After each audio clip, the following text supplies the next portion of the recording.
آپ علیہ الصلوۃ والسلام کی شفاعت کے طلبگار تو ہم سبھی ہیں۔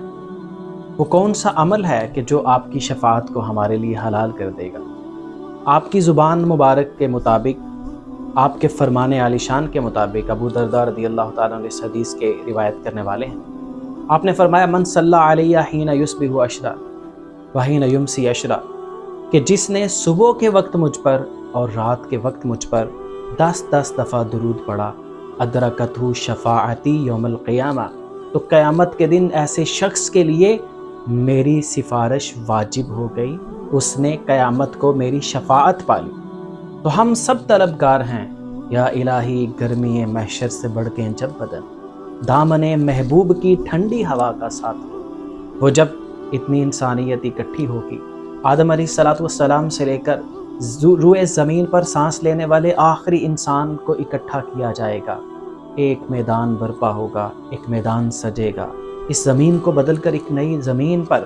محشر برپا ہوگا، اور وہاں اللہ کے رسول صلی اللہ علیہ وسلم کو جو مقام و منزلت ملے گی، دوسرے سب اس پر رشک کریں گے۔ جب دوسرے نبی آپ اللہ کے سامنے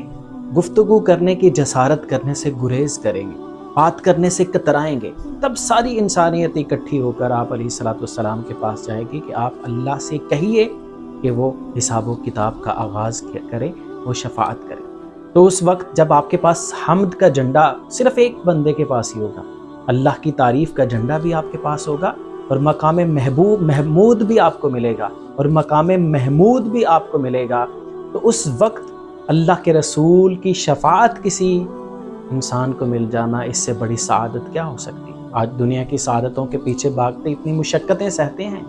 کیوں ہم صبح و شام 10 مرتبہ درود کو 10 مرتبہ درود کو اپنا معمول بنا کے اس نیت کے ساتھ کہ کل قیامت کے دن ہمیں اللہ کے رسول صلی اللہ علیہ وآلہ وسلم کی سفارش ملے گی، ہم اس کو اپنا معمول کیوں نہیں بناتے؟ اللہ ہمیں توفیق بخشے کہ ہم صبح کے وقت اور شام کے وقت اللہ کے رسول صلی اللہ علیہ وسلم پر 10 دفعہ درود بھیجا کریں، ویسے معمول بنا لیں۔ یوں تو ہر وقت انسان درود پڑھتا رہے تو اس سے بڑا قیمتی سرمایہ انسان کے پاس ہوگی؟